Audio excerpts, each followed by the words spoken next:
Greetings and welcome. I'm Dr. Clark. It's another marvelous day, and I'm just almost just about to jump up out of my seat. I'm excited because we have some guests here that, hey, they came and did the first podcast last week, and I'm getting a lot of feedback from the listeners, and they're excited about the youth bringing some information, and especially coming for news for and about you, crime scene, examine the news, and there's so many topics for them to highlight today.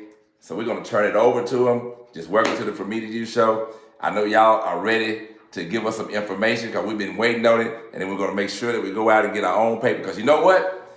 I got mine. All right? So y'all come on in your own way. Good afternoon. I'm Kayla Day, manager of the Crime Scene Examiner News. I'm here with Shania Mayo, and this is our weekly crime scene news review. In this week's CSE News, our leading headline is Parents Chide MSSD Board Over Alleged Racial Slurs. Sean and Sharika Fennessy, the parents of Milan High School freshman Skyland Fennessy, came before the school board due to recent racial slurs and bullying their son had experienced. Also, on page 1 this week in the crime scene, we're highlighting the Griot Collective Open Mic Night and the winners of the Youth Poetry Contest. Full disclosure, I was one of the winners. There is also Jackson author Lisa L. Peoples talking about her new book, Faith's Journey, in CSE News Q&A, in Socially Seen by Wendy Isom Mercer. We also allude to the state of Black financial justice in West Tennessee, a call for meaningful dialogue by Sabrina Parker, president of the Jackson, Tennessee chapter of the National Action Network and guest columnist. Her story appears on page 11. Please be sure to pick up your copy of The Crime Scene at Dollar General Store in Humboldt, Alamo, Bells, Bolivar, Milan, Trenton, and Jackson. Also featured inside this week's crime scene are the birthday shoutouts and proud parents alerts on page 2. Shout out to one of our sponsors, Baskerville Funeral Home, for sponsoring the weekly obituaries and community news. We'll help lift your spirits with church news on page 4. Check out the ad from Progressive Community Baptist Church and others. Every week, we feature news from the Jackson-Madison County school system, as well as news from other schools, colleges, and universities throughout West Tennessee. It's turkey hunting season, and Coach Ray Jones has pictures of some impressive gobblers in West Tennessee's outdoor columns.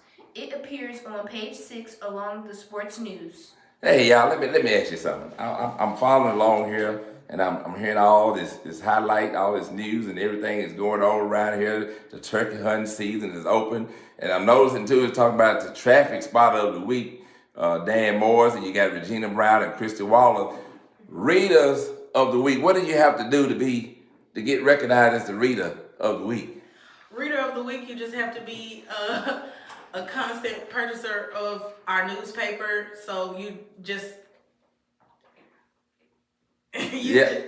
you just have to purchase a paper and meet up with Ricky Brown, downtown Ricky Brown. Okay, well, I see where it's saying congratulations to Regina Brown, Christy Waller as the crime scene examiner newspaper reader of the week. Regina and Christy are both loyal CSE newspaper readers and keep copies for their customers weekly. Regina is from Selma and works as the cooking clerk for Starlight Fuel, located on Highway 18 in the Median area. Store hours are Monday through Saturday, 5 a.m. to 10 p.m., Sundays, 8 a.m. to 8 p.m. So you can get your paper right there always. Regina and Christy invite you to stop in their store and enjoy a delicious hot breakfast or plate lunch for the best in soul food and fuels. How about that?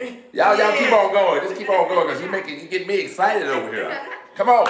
As we move along, I'd like to ask our listeners to please support those businesses that support the crime scene. We'd like to give a shout out to our sponsor, Mr. Robert Tick McKinley and A Close Bonding Company of Trenton, Tennessee. If you find yourself in need of a bail bondsman quick, call Mr. Tick, 731-487-9900. The Crime Scene Examiner newspaper is published every Thursday and distributed through rural West Tennessee in Jackson. You can pick up a copy at Walgreens, Dollar General, Food Giant South, Food Right on East Chester, and probably get a copy at your local church. Southwest Food Drive kickoff with Trey Smith. You can read that story and others by Downtown Ricky Brown in his weekly Brown Beat column in the crime scene. He highlights small businesses and the CSC News Reader of the Week. The Jazz Foundation features Tenor Madness on page 8 in this week's CSC News, and there is also a picture of my grandmother with the headlining Gregory Tardy. Please be sure to pick up your copy of The Crime Scene at a Countryside, Citgo in Humboldt, Dollar General in Alamo, and S&J Roadside in Mills. On page 9, Wendy Issa Mercer column Socially Seen appears weekly in the crime scene, and this week she's highlighting a new book by Jackson author Lisa L. Peoples entitled Faith Journey. On page 10, Myrtle Russell writes about the healing power of I Am on the opinions page in the crime scene. Hey, spend a few dollars with the businesses that support the crime scene. The Griot Collective wrapped up their celebration of National Poetry Week with a book releasing and signing this Saturday. Their poetry will be displayed at Harvard's Frame Shop in Jackson throughout May 3rd. Woo! Congratulations, Chanel, for winning the first prize in the Griot Collective Poetry Contest. I understand you read your poem live at the Carnegie Library last Thursday, April 24th. Yes, that's correct. I had a good time reading my poem, and I think that it was really greatly attended. Well, hold up now. Tell me, what was the name of the poem? Oh, it was called Nature. Nature, and what was it about? It was about how people ignore, like, the nature that we see outside today, and, like, how we need to keep it, like, together. All right, and, so yeah. just kind of get a little focus on it. It's Yeah. just like having a grain of sand on the beach and not realizing that grain of sand been there all the time. Yeah, All exactly. right, okay, I got you. I feel you right here. It's touching me right here. Come on. Did you know that the Crime Scene Examiner newspaper is one of the leading publishers of legal notices in the Hub City? You'll find notice to creditors, chancery court notices, and notice of vehicles to be sold, and foreclosures and delinquent tax notices. One of the things the crime scene is most recognized for is the publication of the weekly arrest reports for Milan, Humboldt, and Jackson. I'd like to remind our listeners to please be sure to pick up a copy of The Crime Scene at Dollar General stores in Alamo, Bells, Bolivar, Milan, Trenton, Humboldt, and Jackson. From news from the Divine Nine fraternities and sororities to highlight our community events, Terry Gore Woods is always on the scene with her weekly columns. Picture this. Keep up with the crime scene by logging on to our Facebook page, Crime Scene Examiner News, for daily updates. You can also log on to our website, csenewsnow.com. Until next week, I'm Kayla. and I'm Chanel. And thanks for tuning in. Well, we appreciate you all coming in, and we're gonna keep this going. Paper comes out every Wednesday.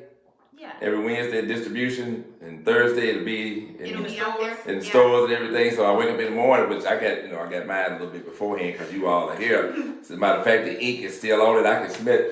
I can smell the ink on it still. Now, and who is the chief financial officer, CEO, and all that for the Crime Scene Examiner? Mr. Bill Marable. All right, so he's making all this happen. Yes, Yes. sir. And I've heard you all mention all the sponsors and everything. Tell me, as you all work on getting all this together, what are you feeling? What are you going through? Because you're both young and all, and I appreciate that right there. You're bringing that youth to it. So just give me a little something for the audience out there. What are you feeling when you're going through putting all this together? There's no right or wrong. I just feel it's important to inform the community on what's happening in their community. So we talk about different events that's going around in our city and surrounding counties, and with the weekly arrest reports from Jackson and Milan and Humboldt, you will be aware of the crime that's going on near you, so you know to stay safe. So Yeah. just keep our community safe and informed. All right. It's like kind of important and we get to talk about all the different things that happens like in our surroundings, and it keeps everybody informed on what's happening. All right, good. Well, hey, I'm looking forward to next week as well as today, because you all have made my day. And we welcome you to the For Me to You show. I'm Dr. Clark, and it's another beautiful day. And as always, life is good. You just have to have something to compare it to. Y'all take care.